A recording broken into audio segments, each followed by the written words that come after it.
فاستجاب لهم ربهم أني لا أضيع عمل عامل منكم من ذكر أو أنثى بعضكم من بعض فالذين هاجروا وأخرجوا من ديارهم وأوذوا في سبيلي وقاتلوا لأكفرن عنهم سيئاتهم ولأدخلنهم جنات تجري من تحتها الأنهار ثوابا من عند الله والله عنده حسن الثواب۔ بس ان کے رب نے ان کی دعا قبول فرما لی۔ تم میں سے کسی کام کرنے والے کے کام کو خواہ وہ مرد ہو خواہ عورت میں ہرگز ضائع نہیں کرتا۔ تم آپس میں ایک ہی ہو۔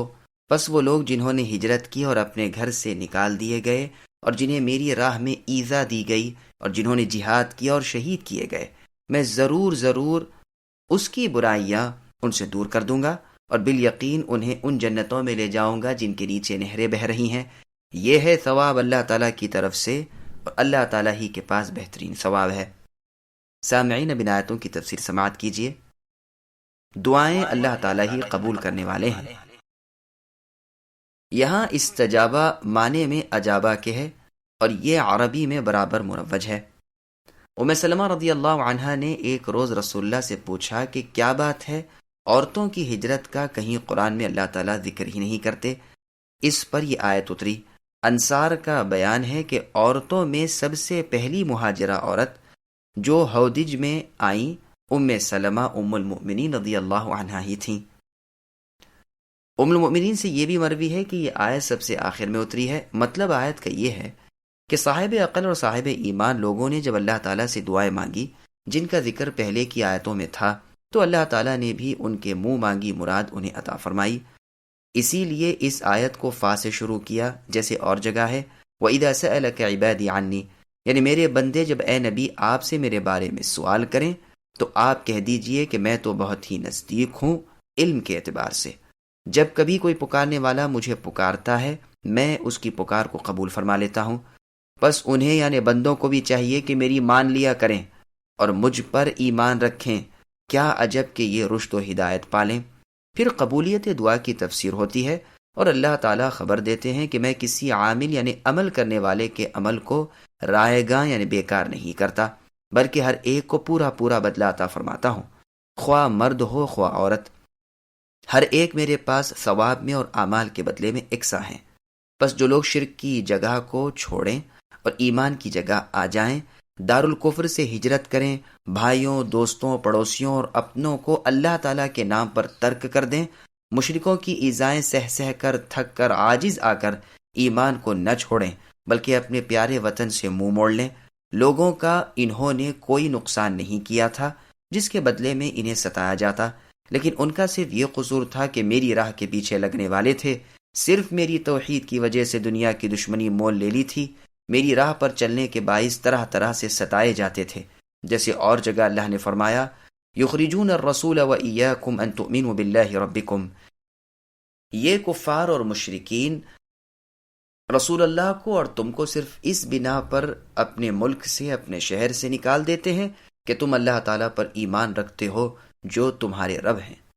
اور دوسری جگہ اللہ نے فرمایا وَمَا نَقَمُوا مِنْهُمْ إِلَّا أَن يُؤْمِنُوا بِاللَّهِ الْعَزِيزِ الْحَمِيدِ، ان سے ان کفار و مشرکین نے دشمنی اسی وجہ سے کی ہے کہ یہ یعنی ایمان والے اللہ زبردست اور لائق تعریف ذات پر ایمان لائے ہیں۔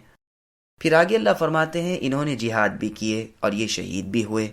یہ اعلیٰ درجہ ہے اور بلند مرتبہ ہے کہ اللہ تعالیٰ کی راہ میں جہاد کرتا ہے، سواری کٹ جاتی ہے، منہ خاک و خون میں مل جاتا ہے۔ بخاری اور مسلم میں ہے کہ ایک شخص نے کہا اللہ کے رسول، اگر میں صبر کے ساتھ نیک نیتی سے اور دلیری سے پیچھے نہ ہٹ کر اللہ کی راہ میں جہاد کروں اور پھر شہید کر دیا جاؤں تو کیا اللہ تعالیٰ میری خطائیں معاف فرما دیں گے؟ رسول اللہ نے فرمایا ہاں۔ پھر دوبارہ آپ نے اس سے سوال کیا کہ ذرا پھر کہنا تم نے کیا کہا تھا؟ اس نے پھر دوبارہ اپنا سوال دہرا دیا۔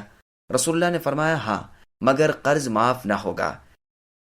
یہ بات جبریل علیہ السلام مجھ سے ابھی ابھی کہہ گئے، پس یہاں فرماتے ہیں کہ میں ان کی بدیاں معاف فرما دوں گا اور انہیں ان جنتوں میں لے جاؤں گا جس میں چوطرف نہریں بہہ رہی ہیں، جن میں سے کسی میں دودھ ہے، کسی میں شہد، کسی میں خالص شراب، کسی میں صاف پانی، اور وہ نعمتیں ہوں گی جو نہ کسی کان نے سنی، نہ کسی آنکھ نے دیکھی، نہ کسی انسانی دل پر کبھی خیال گزرا۔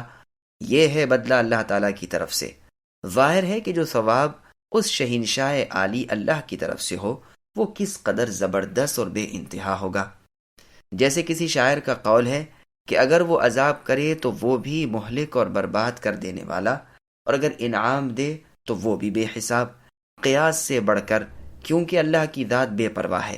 نیک اعمال لوگوں کا بہترین بدلہ اللہ تعالیٰ ہی کے پاس ہے۔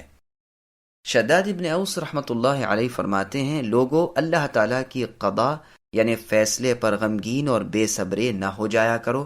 سنو، مؤمن پر ظلم و جور نہیں ہوتا۔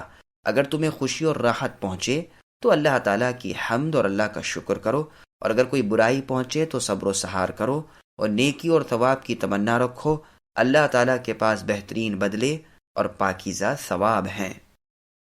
لا يغرنك تقلب الذين كفروا في البلاد متاع قليل ثم مأواهم جهنم وبئس المهاد لكن الذين اتقوا ربهم لهم جنات تجري من تحتها الأنهار خالدين فيها نزلا من عند الله وما عند الله خير للأبرار۔ اے نبی، آپ کو کافروں کا شہروں میں چلنا پھرنا فریب میں نہ ڈال دے، یہ تو بہت ہی تھوڑا فائدہ ہے، اس کے بعد ان کا ٹھکانہ تو جہنم ہے اور وہ بری جگہ ہے۔ لیکن جو لوگ اپنے رب سے ڈرتے رہیں ان کے لیے جنتیں ہیں جن کے نیچے نہریں جاری ہیں، ان میں وہ ہمیشہ رہیں گے۔ مہمانی ہے اللہ تعالیٰ کی طرف سے، اور نیک کاروں کے لیے جو کچھ اللہ تعالیٰ کے پاس ہے وہ بہت ہی بہتر ہے۔ سامعین، اب ان آیتوں کی تفسیر سماعت کیجیے۔ ایمان کے بغیر دنیاوی آسائش آخرت میں کوئی فائدہ نہ دے گی۔ اللہ تعالیٰ فرماتے ہیں کہ ان کافروں کی بدمستی، ان کے ناز و نعم، ان کی راحت و آرام، ان کی خوشحالی اور فارغ البالی کی طرف اے نبی آپ نظریں نہ ڈالیے، یہ سب ان قریب زائل ہو جائے گا، اور صرف ان کی بدعمالیاں عذاب کی صورت میں ان پر باقی رہ جائیں گی۔ ان کی یہ تمام نعمتیں آخرت کے مقابلے میں بالکل ہیچ ہیں۔ اسی مضمون کی بہت سی آیتیں قرآن کریم میں ہیں، مثلاً ما يجادل في آيات الله إلا الذين كفروا فلا يغررك تقلبهم في البلاد، یعنی اللہ تعالیٰ کی آیتوں میں کافر ہی جھگڑتے ہیں، ان کا شہروں میں گھومنا پھرنا اے نبی آپ کو دھوکے میں نہ ڈالے۔ اور جگہ ہے ان الذين يفترون على الله الكذب لا يفلحون، یعنی جو لوگ اللہ تعالیٰ پر جھوٹ باندھتے ہیں وہ فلاح نہیں پاتے۔ دنیا میں چاہے یوں ہی سا فائدہ اٹھا لیں، لیکن آخری بازگشت تو ہماری طرف ہی ہے، پھر ہم انہیں ان کے کفر کی پاداش میں سخت تر سزائیں دیں گے۔ اور جگہ اللہ نے فرمایا ان کافروں کو ہم تھوڑا سا فائدہ پہنچا کر پھر گاڑھے عذابوں کی طرف بے بس کر دیں گے۔ اور جگہ اللہ کا فرمان ہے کہ کافروں کو کچھ ڈھیل دے دو۔ اور جگہ ہے کیا وہ شخص جو ہمارے عمدگی کے وعدے کو پالینے والا ہے اور وہ جو دنیا میں آرام سے گزار رہا ہے اور قیامت کے دن عذابوں میں حاضری دینے والا ہے، برابر ہو سکتے ہیں؟ چونکہ کافروں کا دنیاوی اور اخروی حال بیان ہوا، اس لیے ساتھ ہی مومنوں کا ذکر ہو رہا ہے کہ یہ متقی گروہ قیامت کے دن نہروں والی بہشتوں میں ہوگا۔ ابن مردویہ میں ہے کہ رسول اللہ فرماتے ہیں انہیں ابرار اس لیے کہا جاتا ہے کہ یہ ماں باپ کے ساتھ اور اولاد کے ساتھ نیک سلوک والے تھے۔ جس طرح تیرے ماں باپ کا تجھ پر حق ہے، اسی طرح تیری اولاد کا تجھ پر حق ہے۔ یہی روایت ابن عمر رضی اللہ عنہما سے موقوفاً بھی مروی ہے، اور موقوف ہونا ہی زیادہ ٹھیک نظر آتا ہے، واللہ اعلم۔ حسن بصری رحمہ اللہ فرماتے ہیں ابرار وہ ہیں جو کسی کو ایذا نہ دیں۔